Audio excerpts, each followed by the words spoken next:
Duolingo পরীক্ষার score বাড়ছে না। আর মানে হচ্ছে এই জায়গাতে যদি আপনি থেকে থাকেন, এটা দ্বারা যেটা অ্যাকচুয়ালি মিন করে যেটা হচ্ছে আপনি অনেকদিন ধরে প্র্যাকটিস করছেন, অথবা ডুওলিঙ্গো পরীক্ষার যে বেসিক নিয়ম কানুন গুলো আছে সেগুলো আপনি জেনেছেন। এখন আপনি যে প্র্যাকটিসটা করছেন রেগুলারই করছেন, কিন্তু আপনার স্কোর ইমপ্রুভ হচ্ছে না। এখন কি করণীয়? আপনি কাইন্ড অফ ফ্রাস্ট্রেটেড এবং আপনি কাইন্ড অফ ডিসঅ্যাপয়েন্টেড হয়ে গিয়েছেন এবং আপনার স্কোরটা খুব দ্রুত দরকার। এই জায়গাতে যদি আপনি থেকে থাকেন তাহলে আজকের এই লেসনটি শুধুমাত্র আপনার জন্য। Before that, welcome to our channel Blueberry BD, number one platform in Bangladesh for Duolingo preparation. We're trying to make your Duolingo journey easy. Learn Duolingo with fun. That is our motto. We're following that up 24/7 আমাদের সাথে connected থেকে Duolingo preparation নিতে চান, please like our Facebook page and join our Facebook group. সেগুলো link ডেসক্রিপশনে দেওয়া আছে। আর আপনার যদি ডুওলিঙ্গো টেস্ট পারচেজ করতে হয়, অথবা হচ্ছে আপনার সেন্টারে দরকার হয় পরীক্ষা দেওয়ার জন্য, অথবা আপনার প্র্যাকটিস ম্যাটেরিয়ালস এর দরকার, অথবা আপনি মক টেস্ট দিয়ে নিজেকে যাচাই করতে চাচ্ছেন, you can contact with us. আমাদের সাথে কন্ট্যাক্টের ডিটেইলস আপনি ভিডিও কমেন্টে পিন করা অবস্থায় পেয়ে যাবেন। নাও আমরা since 2015 we are in the industry, we are working with Duolingo. আমরা ডুওলিঙ্গো নিয়ে যে কাজ করছি সেখান থেকে আমরা কিছু বাস্তব অভিজ্ঞতার সম্মুখীন হয়েছি, যেগুলো স্টুডেন্টরা ফেস করে থাকে। আজকে আপনাদের ওইগুলোই শেয়ার করবো। একটু কষ্ট করে ভিডিও শেষ পর্যন্ত থাকতে হবে। Without wasting time, let's roll on to our computer screen.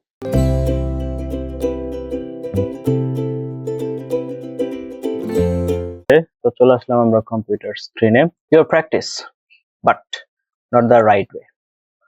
আপনি যে প্র্যাকটিস করছেন বা আপনি যে পড়াশোনা করছেন, এই যে জায়গাগুলো আছে, কি কারণে ডুওলিঙ্গো স্কোর বাড়ছে না সেগুলো আমরা আজকে আলোচনা করবো। সর্বপ্রথম জায়গাটা আসতেছে হচ্ছে প্র্যাকটিস। তাহলে প্রথমত হচ্ছে প্রবলেমটা কি? প্রবলেম হচ্ছে you are doing random practice. আপনি এলোমেলো প্র্যাকটিস করছেন instead of targeting DET question types. ডুওলিঙ্গোর যে একদম স্পেসিফিক কোয়েশ্চেন টাইপ আছে সেটাকে যদি আপনি ক্লিয়ার না করেন বা সেটা যদি না বোঝেন তাহলে কিন্তু সমস্যা। এটা এখানে বলা হচ্ছে। তাহলে ফর এন এক্সাম্পল যদি আমরা দেখি, you watch English videos or read articles but in the test you can't quickly describe an image. আপনার একটা ছবি দেওয়া হয়েছে, সেটা আপনি অল্প সময়ের ভিতরে কোন মেইন পয়েন্টটা নিতে হবে এটা আপনি বুঝতে পারছেন না। হয়তো আপনি ভালো ইংরেজি বলতে পারেন, কিন্তু টেকনিক জানা নাই আপনার, বা টেকনিক্যাল টার্ম জানা নাই যে কোনটুকু নিলে আমার মেইন পয়েন্টটা চলে আসবে। You struggle with listen and type accuracy. আপনি হয়তো শুনছেন, শুনে বুঝতে পারছেন, কিন্তু টাইপ করতে যে বানান ভুল করছেন, অথবা হচ্ছে পাঞ্চুয়েশন মার্কের ভুল করছেন, অথবা হচ্ছে আপনার গ্রামারের মিস্টেক করছেন। এই ধরনের কিছু আসতে পারে। তো এখন কি করা যায়? Practice test specific tasks only, বা ডেইলি প্র্যাকটিস করতে হবে। 10 মিনিট রিড অ্যালাউড প্র্যাকটিস করেন, 10 মিনিট হচ্ছে লিসেন এন্ড টাইপ প্র্যাকটিস করেন, 10 মিনিট হচ্ছে স্পিক ডেসক্রাইব ইমেজ প্র্যাকটিস করুন। ফোকাস কোথায় করবেন? Focus on speed plus structure, not just understanding English. শুধুমাত্র ইংরেজি বোঝার ক্ষেত্রে না, এগুলোতে প্র্যাকটিস করতে হবে, আবার ফোকাস করতে হবে। ওকে, নাও নাম্বার 2 কি বলছে? Weak typing speed. তো এটা কিন্তু আপনার হিডেন কিলার, মানে এটা হচ্ছে লুকায়িত অবস্থায় আছে, কিন্তু আপনার পরীক্ষার মানে 13টা বাজানোর জন্য যথেষ্ট। DT is time based, slow typing, incomplete answers. আপনার টাইপিং যদি স্লো হয় তাহলে কিন্তু আপনার আনসারটা ইনকমপ্লিট থেকে যাবে, এটা একটা সমস্যা। তাহলে এক্সাম্পল কি? You know the answer but you type slow, sentence unfinished, unfinished থেকে যাচ্ছে। You make spelling mistakes, score drops. তাহলে এই প্রবলেম গুলোর মেইন ইস্যুটা কোথায়? Slow typing. ওকে, সলিউশন কি? Practice typing 15 to 20 minutes daily. 15 থেকে 20 মিনিট প্রতিদিন হচ্ছে টাইপিং করতে হবে। Use sentence copying drills. Sentence কপির যে ব্যাপারগুলো আছে সেগুলো প্র্যাকটিস করতে হবে বা ব্যবহার করতে হবে at least. Target 40 to 50 word per minutes minimum target করা উচিত। এখানে অ্যাকুরেসি মনোযোগ দিতে হবে স্পিডের চাইতে বেশি। তার মানে হচ্ছে 40 to 50 ওয়ার্ডস আপনি করবেন, এটা যেন বানান ঠিক রেখে হয়। Number 3, poor sentence structure in speaking and writing. এটা কিন্তু একটু অ্যাডভান্স ইস্যুস।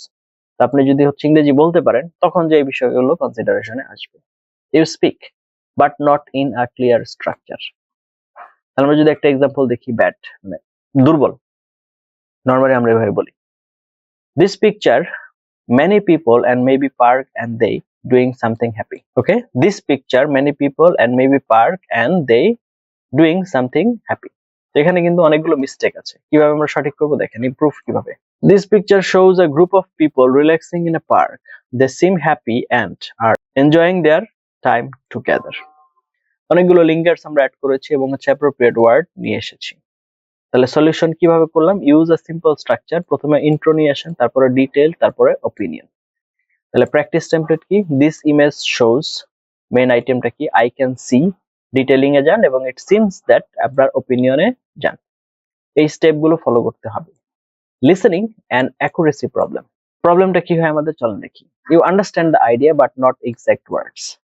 অনেক সময় যেটা দেখা যায়, আমরা টোটাল বিষয়টা বুঝতে পারি কিন্তু এক্সাক্ট ওয়ার্ডটা ধরতে পারছি না। যেমন অডিওতে কি বলছে, she bought a bouquet of flowers. আপনি টাইপ করলেন শি বট ফ্লাওয়ার্স, এই যে তোরা নিয়ে আসছে বুকেট, এটা তো ভুলে গেছি। মিসিং ওয়ার্ডসটা কি? মিসিং ওয়ার্ডস মানে হচ্ছে লোয়ার স্কোর, আপনার স্কোর কমে যাবে। তাহলে সলিউশন কি? Practice dictation, focus on articles a the, endings s ed, trick listen pause repeat and type. Okay, now number 5 কি বলছে, ল্যাক অফ ভোকাবুলারি ভ্যারাইটি।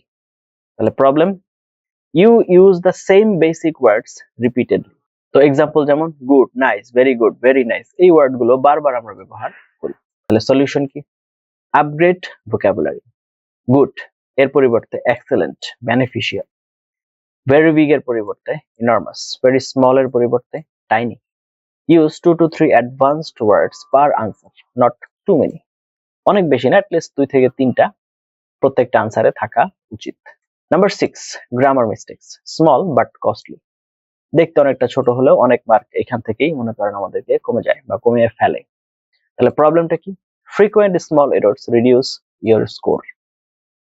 তাহলে এক্সাম্পল কি? হি গো টু স্কুল ইয়েস্টারডে। এখানে গো হবে না, কি হবে? He went to school yesterday, যেহেতু পাস্ট টেন্স। তাহলে সলিউশন কি? Focus on tense. Past present কোন টেন্সে বলছেন, সাবজেক্ট ভার্ব এগ্রিমেন্ট, এগুলো খেয়াল রাখতে হবে। তাহলে practice, write 5 sentences daily and correct them. 5টা করে সেন্টেন্স লিখুন এবং সেটাকে কারেক্ট করার চেষ্টা করুন। এরপরে number 7, no time management strategy. Duolingo total হচ্ছে আপনার 1 আওয়ারের পরীক্ষা, তার ভিতরে 5 মিনিটস, 45 মিনিটস প্লাস হচ্ছে 10 মিনিটস। এই যে প্রত্যেকটা পার্ট, এগুলো যদি আপনি part by part time maintain না করেন তাহলে বিপদ আছে। You spend too long thinking, panic later. অনেক টাইম চিন্তা করতে করতে চলে যান, পরে আপনি প্যানিক করা শুরু করেন, এগুলো হবে না। Example, 10 seconds thinking, 5 seconds speaking, weak answer. তাহলে সলিউশন কি? Use thinking templates, start immediately, don't wait for perfection. একবারে পারফেক্ট না করে শুরু করে দেন অ্যাটলিস্ট, এটা আপনার জন্য ভালো হবে। তাহলে রুল কি? ফ্লুয়েন্সি বেটার কার চাইতে, পারফেকশনের চাইতে। এরপরে হচ্ছে number 8, low speaking confidence, hesitation. তাহলে প্রবলেম কি? You pause too much or say এই ধরনের ওয়ার্ড ব্যবহার করা যাবে না। মানে আপনার স্পিকিং এর কনফিডেন্সটাকেই কমায় ফেলবে এবং বোঝা যায় যে আপনি কথা বলতে হেজিটেট করছেন। তাহলে example, this, I think, maybe, এগুলো খুব বেশি ব্যবহার করা যাবে না। তাহলে কি ব্যবহার করতে হবে? সলিউশন কি? Practice speaking daily, record yourself, নিজেকে রেকর্ড করুন। স্পিক ইভেন ইফ ইমপারফেক্ট, যেখানে ভুল হয় সেই অনুযায়ী বলার চেষ্টা করুন। ট্রিকটা কি? If stuck describe anything, I'm not completely sure but it looks like. তার মানে হচ্ছে আপনি লিঙ্কার্স হিসেবে ওয়ার্ড না নিয়ে এসে আপনার চাঙ্ক করেন এবং হচ্ছে ছোট ছোট সেন্টেন্সের পার্ট নিয়ে আসেন। Number 9, not reviewing mistakes. প্রবলেমটা কি? You practice but don't analyse errors. আপনি প্রতিদিন প্র্যাকটিস করছেন কিন্তু কোথায় ভুল হচ্ছে সেটা দেখছেন না এবং সেটা সঠিক করারও চেষ্টা করছেন না, তাহলে এই প্র্যাকটিস করে কোনো লাভ হবে না। এক্সাম্পল কি? You repeat the same spelling mistakes everyday. তো হলো না, ঠিক করতে হবে। সলিউশন কি? Create an error notebook, write your mistakes, review daily. Number 10, no clear study plan.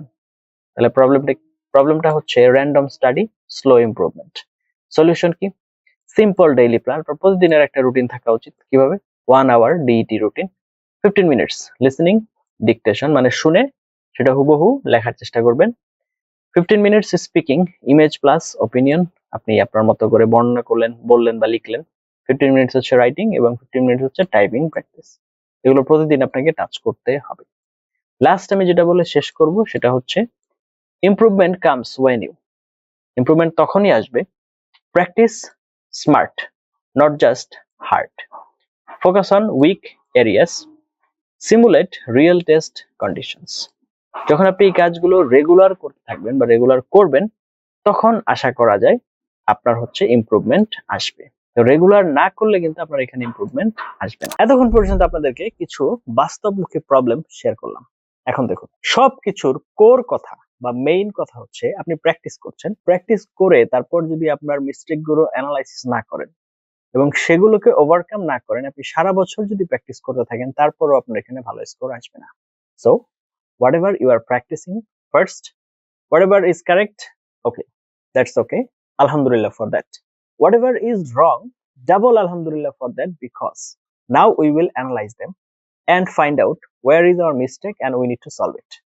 Then next exam we won't make these mistakes repeat again.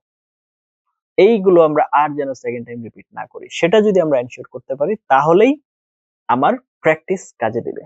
Otherwise আমি যদি সারা বছরও প্র্যাকটিস করি, আমি একই জায়গাতে পড়ে থাকবো, কাইন্ড অফ শুভঙ্করের ফাঁকির মতো একই জায়গাতে আপনি ঘুরতে থাকবেন, দ্যাটস ইট। সো এই যে বিষয়টা আছে এটা আপনাকে মাথায় রাখতে হবে। যাই হোক, এতক্ষণ সাথে ছিলেন তার জন্য অনেক অনেক ধন্যবাদ। আপনার যে কোনো ধরনের সমস্যা about Duolingo test, we are just one comment away from you, আপনাদের থেকে একটা কমেন্টের দূরত্বে আছে। Thank you for watching until now. Let's meet in some other video. Till then, have a nice time. Assalamu alaikum wa rahmatullahi wa barakatuh.